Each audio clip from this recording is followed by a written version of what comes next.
Reciban un cordial saludo de mi parte. En esta nueva ocasión vamos a terminar la revisión del dominio disposicional en la materia Psicología de la Personalidad. Tendremos por objetivo considerar cuestiones teóricas, aspectos de medición y predicción en el estudio de la personalidad bajo siempre los lineamientos, siempre de acuerdo al dominio disposicional. Al hablar del dominio disposicional, ustedes ya deben tener presente que nos referimos principalmente a los rasgos. Una de las principales virtudes de los rasgos en el marco de la personalidad es su consistencia en el tiempo. ¿A qué se refiere la consistencia en el tiempo? La personalidad debe ser estable, debe ser consistente en el tiempo para que un individuo sea funcional y, digamos, psicológicamente normal y sano. Por lo tanto, la consistencia en el tiempo la analizaremos tomando en cuenta las siguientes consideraciones. La observación y la medición de los rasgos pretende ser considerada como una tendencia. Ojo con esto. Muchos tal vez se preguntarán, ¿y por qué tanto con los rasgos? ¿Por qué son tan importantes? ¿Por qué es tan importante medirlos? ¿Por qué es tan importante identificarlos cuando son tan sencillos de entender? Porque simplemente los rasgos son y deben de ser una tendencia en el sujeto, es decir, una manera usual de comportarse. Muchos rasgos básicos de la personalidad muestran estabilidad considerable en el tiempo, particularmente aquellos que tienen una base biológica. ¿Cuáles rasgos? Pues estos rasgos que muchas veces desde muy pequeños, desde nuestros primeros años, desde la infancia, las personas identifican en nosotros. Ustedes, me imagino, conocerán, sobrarán ejemplos de este sujeto que dicen, este desde chiquito, desde pequeño era agresivo, es que este niño fue bien amable, ¿no? Y se mantuvo estable esto en el tiempo, por lo general, ¿verdad? En este caso, podemos observar que estas condiciones, estos rasgos, la agresividad, la amabilidad, tienden a ser sin duda más estables. Sin embargo, las actitudes son mucho menos consistentes, al igual que ciertos intereses y opiniones. No es extraño también que ustedes sabrán de personas que hace un año pensaban de una manera sobre un fenómeno particular social, por ejemplo, y luego han cambiado hoy su interés o su visión del fenómeno y tienen una opinión distinta. Esto es normal en el desarrollo humano, como ustedes complementarán en la materia psicología del desarrollo. Sin embargo, sepan de que la base biológica de los rasgos y particularmente las emociones básicas del ser humano y los rasgos que se deriven de ello, tenderán a ser más consistentes en el tiempo con las consideraciones generales del desarrollo humano. Sin embargo, aclaremos que la consistencia entre situaciones, al igual que la consistencia en el tiempo, es un punto fuerte de la manera tradicional del pensamiento psicológico. Los psicólogos de los rasgos han considerado de esta manera que las personas muestran consistencia de una situación a otra. ¿A qué se refiere esto? Que el individuo que es, por ejemplo, ordenado en su casa, va a ser ordenado en sus estudios, va a ser ordenado en su trabajo y va a ser consistente en las diversas situaciones de la vida. Va a tener cierta equivalencia a sus diversos rasgos. Esta suposición, ojo, ha sido altamente cuestionada y criticada. Tenemos personas a nivel profesional que lo defienden de una manera muy sistemática y otros que tal vez tienen una visión de la vida más como, ojo, esto no siempre es así. Para el estudio de la personalidad, ante este supuesto, ante esta situación, esto ha generado problemas a los psicólogos para predecir la conducta de un sujeto en situaciones particulares. Y ojo con esto, que esto es ciertamente parte importante de todo el estudio científico de la psicología. De más está decir de que gran parte de lo que buscamos los psicólogos es predecir la conducta, como he hecho énfasis anteriormente. Pero ¿qué hay de esas situaciones de la vida particulares, de esos hechos excepcionales que en un día, aparentemente como cualquier otro, nos envuelven en situaciones o condiciones muy excepcionales? ¿Cómo explicar la personalidad ante estos fenómenos? Por ello se han agregado las nociones a nivel de rasgos, ojo, de la interacción persona-situación y la agregación. Revisemos estos dos conceptos, repito, cuya función es, aclarando, tratar de solventar o tratar de explicar que los rasgos son importantes aún ante estas situaciones particulares de la vida. Revisando entonces la interacción persona-situación. Este teórico importante, Michel, nos plantea dos explicaciones posibles para el comportamiento. Él planteaba que el comportamiento está en función de los rasgos de personalidad, tal y como lo hemos estado revisando hasta este momento. La persona se comporta de una u otra manera porque posee rasgos dominantes en su personalidad. Pero también Michel contempla otra explicación al comportamiento. Él plantea que el comportamiento está en función de las fuerzas situacionales también. ¿Qué fuerzas situacionales? Pensemos en que un sujeto esté en una situación haciendo un examen o en una situación de clase y de repente hay un terremoto fuerte, ¿no? ¿Cómo irá a reaccionar? ¿Sus rasgos se permanecerán estables? O un individuo quien va plácidamente caminando por la calle y se encuentra ante una situación de alerta, de peligro, ahí nos preguntamos cómo los aspectos de interacción persona-situación podrían ayudarnos a predecir la conducta específica de un sujeto en un momento particular.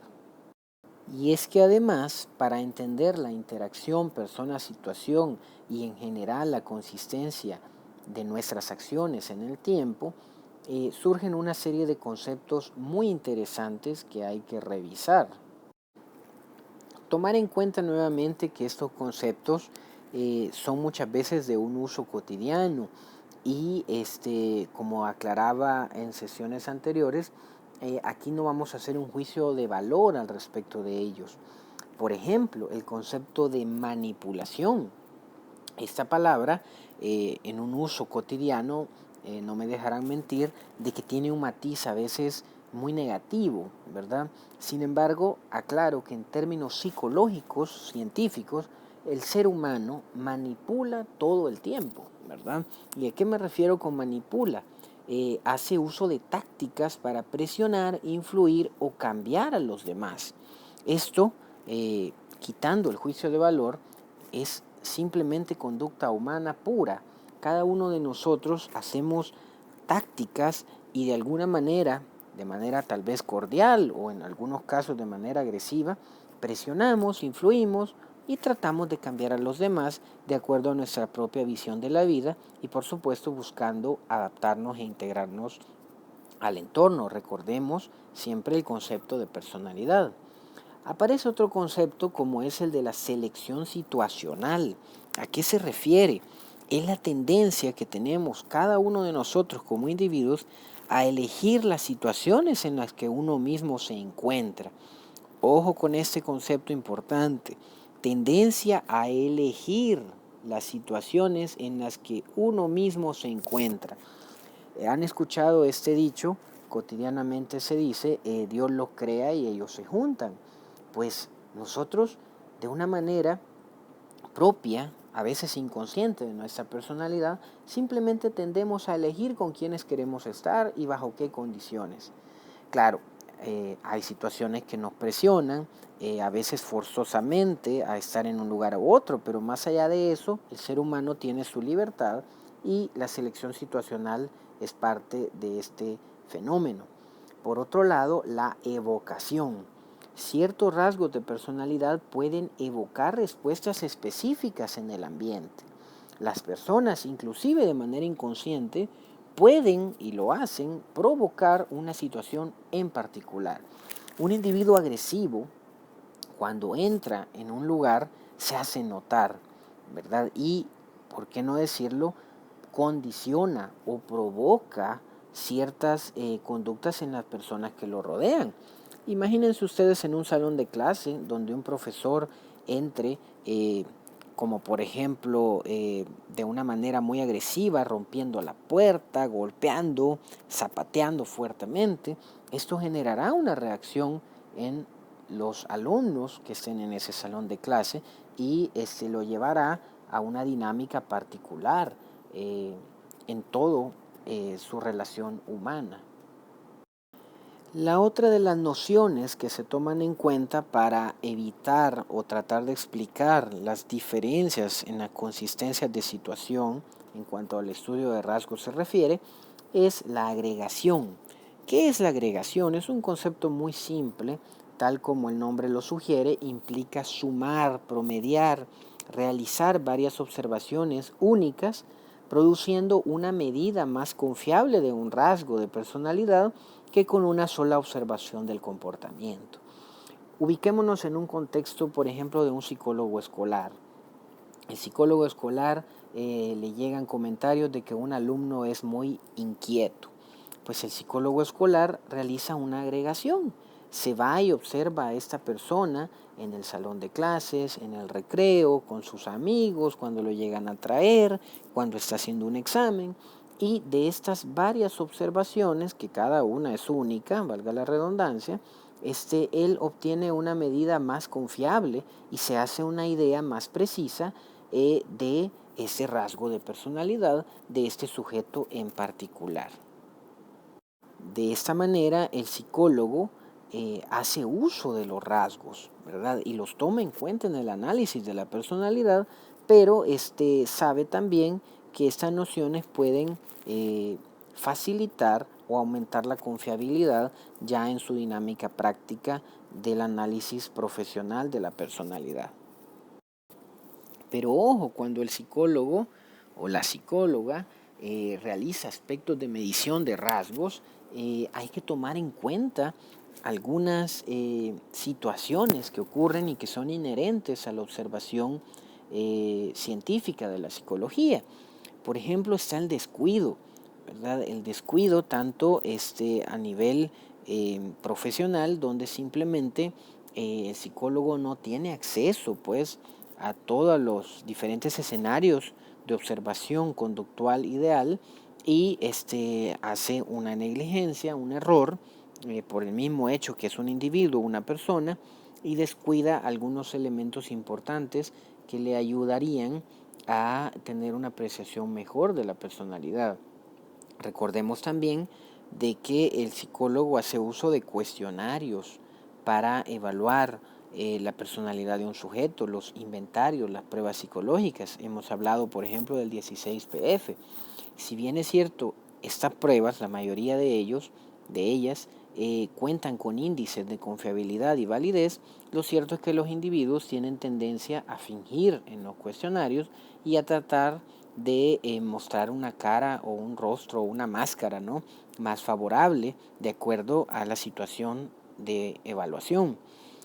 También hay conjuntos de respuestas que algunos cuestionarios pueden arrojarnos, por ejemplo, respuestas sin contenido, respuestas donde el individuo se abstiene de dar una apreciación, aunque el psicólogo debe verificar que cumpla con los requisitos de la prueba. Sin embargo, esto suele ocurrir. Respuestas de consentimiento. Algunas pruebas, algunos inventarios buscan que el individuo dé simplemente una respuesta ya guiada, ¿no? A veces también la respuesta extrema, donde al individuo se le ponen dos escenarios, o uno u otro, y el individuo requiere muchas veces o no se siente cómodo y requiere dar una respuesta intermedia y el inventario no lo permite. También está el factor de deseabilidad social, lo que mencionábamos al respecto de fingir. Una pregunta con un matiz social muy negativo, el individuo puede interpretarla como que necesita dar una cara de contestar lo que la sociedad desea. Pongamos un ejemplo, al individuo se le puede preguntar, ¿qué harías tú si encuentras una cartera llena de dinero? El individuo nos dará una respuesta probablemente que lleve el componente de deshabilidad social. Yo la devuelvo y busco al dueño, ¿verdad? Y por último, el cuestionario de elección forzada. En ocasiones el individuo no se muestra satisfecho ya que se le obliga a contestar. Es como, mire, puedo dejar alguna pregunta sin contestar. Siento que ninguna de las respuestas que podría dar es adecuada para mí. Y la respuesta sería, no, debes contestar. Entonces son cuestiones de la medición que son importantes, están ahí y hay que valorarlas, ¿no?, dentro de los aspectos de medición para hacernos una idea más precisa de cómo es la personalidad de un sujeto. Esto sin duda ustedes lo revisarán en términos ya más prácticos en las materias de aplicación como puede ser métodos de evaluación psicológica y ya las áreas pues específicas de intervención prácticas de la psicología. Ya lo he mencionado y lo he enfatizado, uno de las grandes funciones, uno de los grandes fines del estudio científico de la personalidad es lograr predecir la conducta. Por lo tanto, el estudio de la personalidad ha sido crítico en la industria y el gobierno, ¿verdad? Muchos se preguntarán, pero ¿y para qué estudiar la personalidad? Déjenme decir de que en la industria moderna y en los diferentes ámbitos, por ejemplo, gubernamentales, el estudio de la personalidad ha dejado huella, ¿verdad? Huella que podemos observar en diferentes escenarios de política internacional y del mundo de los negocios en nuestra realidad actual. La evaluación de la personalidad al asignar a una persona a un empleo se ha convertido en un requisito indispensable en la sociedad moderna. Hoy en día resultaría muy difícil de concebir un proceso de reclutamiento y selección del personal donde no se tome en cuenta la exploración de la personalidad de un individuo para ubicarlo en un puesto de trabajo, ¿verdad? Pensemos concretamente en puestos específicos como un piloto, como un soldado, como un policía, donde ciertamente la evaluación de su personalidad es algo fundamental para entender a esta persona y por lo tanto ubicarla. Pensemos también en el impacto de la personalidad en la política internacional, las figuras públicas que muchas veces se convierten en los representantes directos de millones de personas que viven en una región o en un país concreto. Pensemos en algunos de nuestros líderes cercanos en Latinoamérica y América en general y su influencia, ¿verdad? También pensemos cómo sus rasgos de personalidad específicos, su nivel de liderazgo, su nivel de empatía, su nivel de carisma, influyen o han influido fuertemente en ocasiones en decisiones que impactan a miles de personas en el mundo en cuanto a aspectos como la economía, aspectos como la paz, aspectos como la estabilidad social, entre otros. Retomando el aspecto de la selección de personal, ustedes tendrán materias específicas donde se encargarán de conocer las diferentes pruebas psicométricas. Hemos hablado del 16PF, hemos hablado del Big Five, pero también aparecen otras pruebas de inteligencia, donde al aplicarlo directamente en la selección de personal, ustedes descubrirán cuáles deben aplicarse y cuáles no, dependiendo de la naturaleza del puesto y las características de las personas que lo apliquen. Las famosas baterías de pruebas psicológicas. También se incluyen las pruebas proyectivas, el test de la familia, por ejemplo, el test de Rorschach. Son algunas de las pruebas proyectivas que se utilizan para evaluar ciertos rasgos de personalidad. ya lo mencionábamos, la evaluación de la personalidad depende de los rasgos en un puesto. Por ejemplo, el policía. Obviamente el policía debe de tener rasgos que son congruentes con la imagen que queremos proyectar. Un policía debe ser alto, ¿verdad? Debe proyectar autoridad, debe proyectar laboriosidad, energía, proactividad, servicio, altruismo, etcétera. Revisemos a manera de caricatura al personaje del jefe Gorgory en Los Simpson, ¿verdad? Ciertamente, por eso es una caricatura, porque hace una sátira, ¿verdad? De la antítesis de lo que es un policía. Entonces, ciertamente, ojo con la selección de personal, ustedes lo verán en su desarrollo profesional más adelante. Hay que tomar muy en cuenta los factores de los rasgos de personalidad. Finalmente, considerar que hay riesgos siempre en la interpretación. Los psicólogos somos altamente cuestionados. Recordemos que nuestra ciencia no es una ciencia exacta como las matemáticas y muchos nos criticarán. Y mire, ¿cómo sé de que esta persona será un buen líder? ¿Cómo sé que esta persona será un buen policía? ¿Cómo sé que este individuo puede ser un buen maestro? Bueno, no olvidemos que el análisis de la personalidad solamente es un apoyo también, ¿verdad? Y se debe conjugar con otros factores psicosociales, personales, académicos, intelectuales, que sin duda marcarán al integrarse la verdadera toma de decisión en cuanto a la predicción y la ubicación de una persona en X o Y lugar.